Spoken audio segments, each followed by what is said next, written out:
Welcome back, Phil 301, Dr. K here. In this video, what we're going to do is look at his taxonomy of the senses. And there's a lot here to take in, but I'm going to walk you through it step by step. And also remember, you have an advantage that students taking the class face-to-face don't.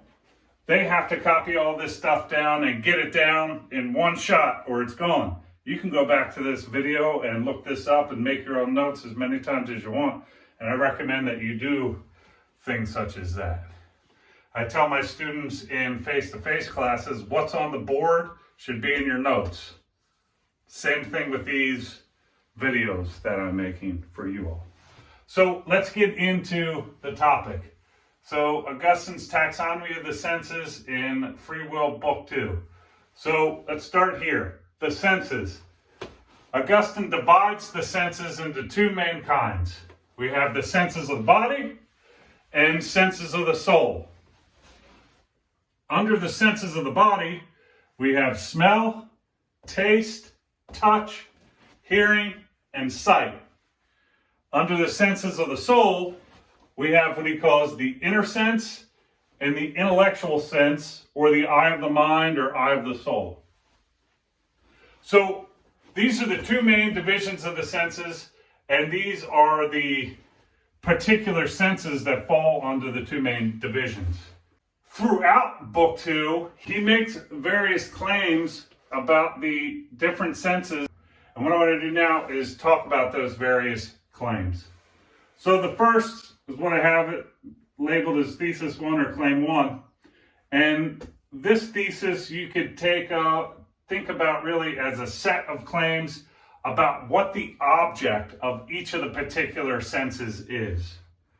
So, for example, smell detects or takes as its object the odor of physical objects or bodies. So PO, physical object, these are just objects three-dimensionally extended in space. He also refers to these as bodies, and sometimes it's translated as material objects. Taste, the object of taste is the flavor of a physical object or body. The object of touch is the hardness, softness, roughness, smoothness, and shape of a body. The object of hearing is the sound of a body. The object of sight is the color and shape of a physical object or body. Those claims express what the senses of the body take as their objects. The senses of the soul take different objects. The object of what he calls the inner sense is what it receives through the bodily senses and the bodily senses themselves, i.e. that scene, etc. is happening. So you can think of the senses of the body as detecting external objects. And they feed that in to what's called the inner sense, which detects that data coming from the bodily senses. And he also interestingly says that the inner sense is what makes an animal aware that it even has senses, or that seeing is happening, that it has eyes.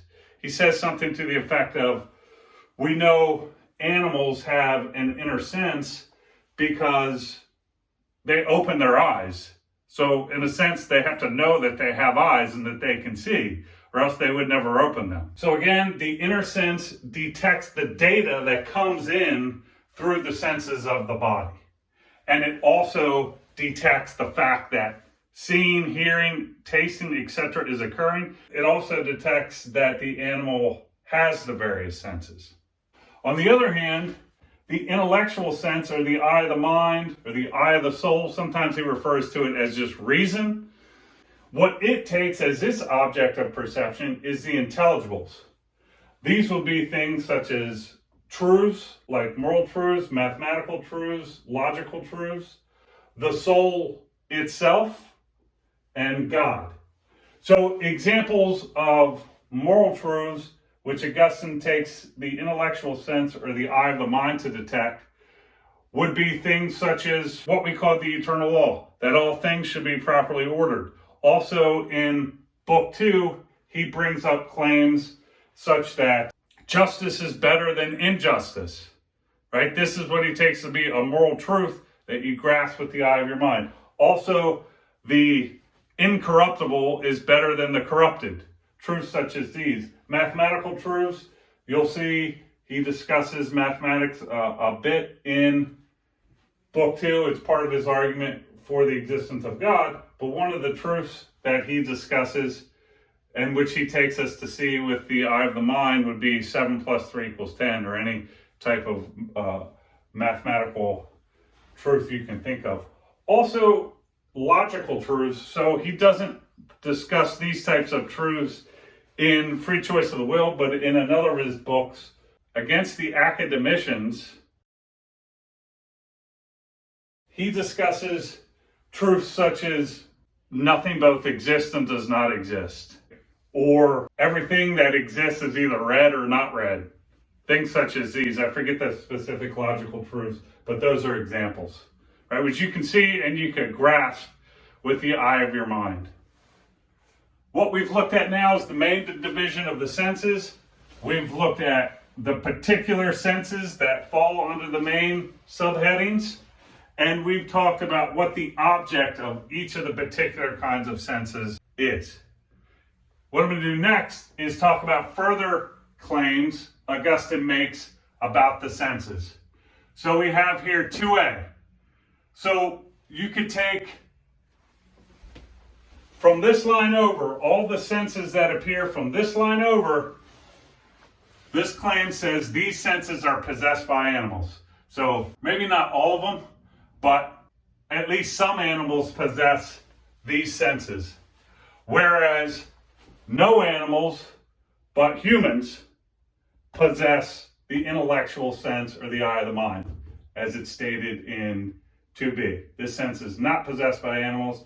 It's possessed by minded things with reason, and he doesn't take animals to have this eye of the mind. That's to say, they can't perceive truths such as moral, mathematical, logical truths, that they have a soul or God.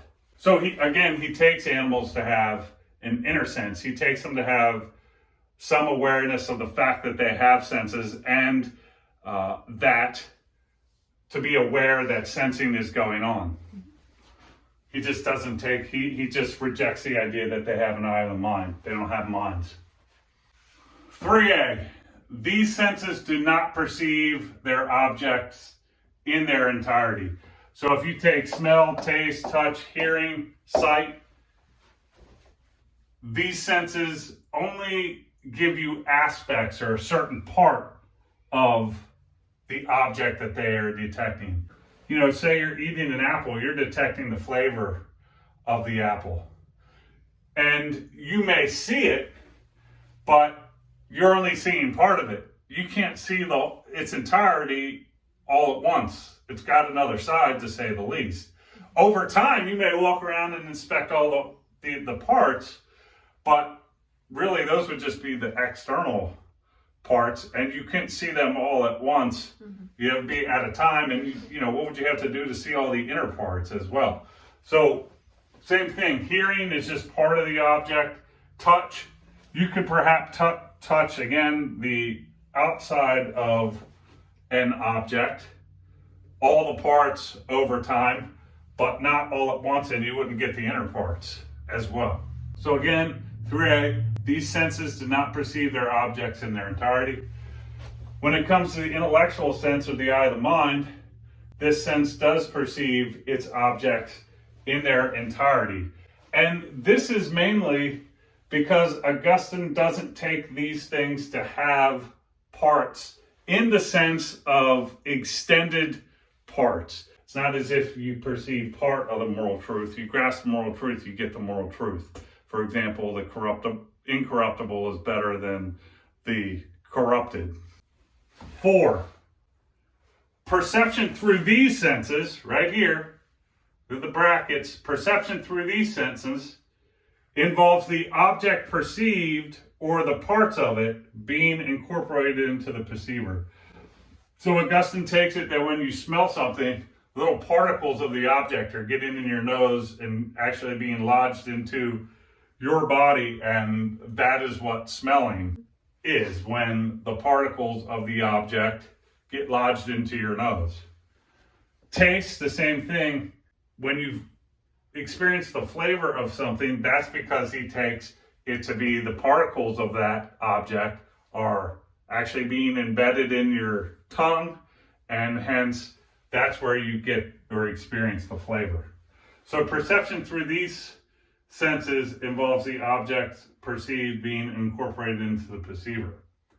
Claim 5, perception through these senses, so from touch over, does not involve the object perceived being incorporated into the perceiver. Through these senses, from touch over, does not involve the object perceived being incorporated into the perceiver.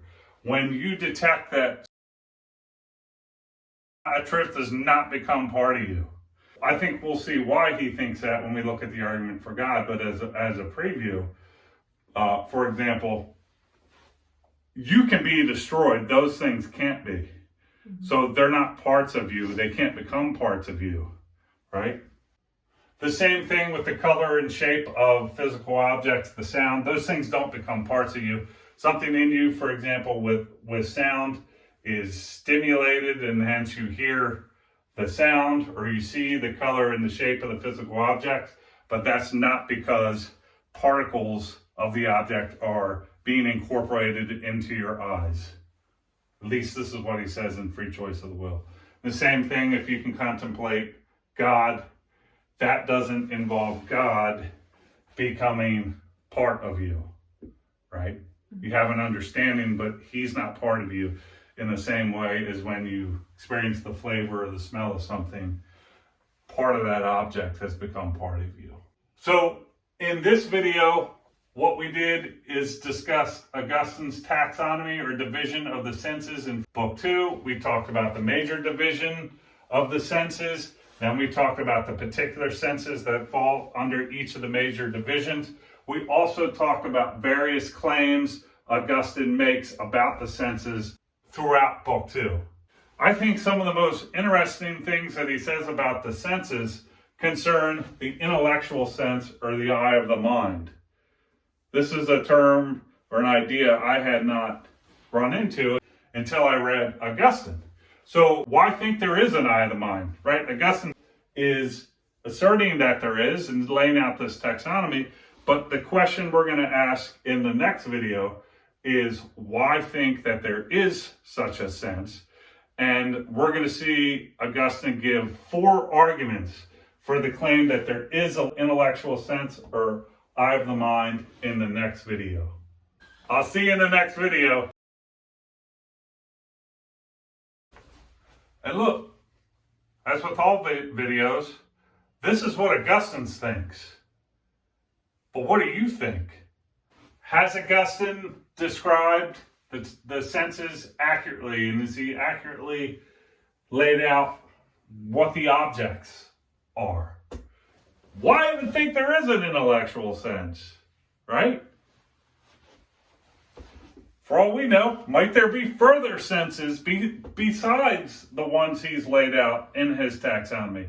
For example, you fall asleep at night, you may have some dreams. You see various things in your dreams, do you not? With what do you see them? The eyes of your body? I don't really think so. Those babies are closed. In inner sense? I don't know. Intellectual sense? Right? What is it that perceives dreams and the object seen in dreams? Is it one of these that's up here? Or is there a separate faculty of perception, a dream faculty, for example, we could call it, which Augustine does not discuss? Also, you kind of, you have or you perceive emotions. What perceives them? Is it one of the bodily senses that perceives emotion? Is it one of these?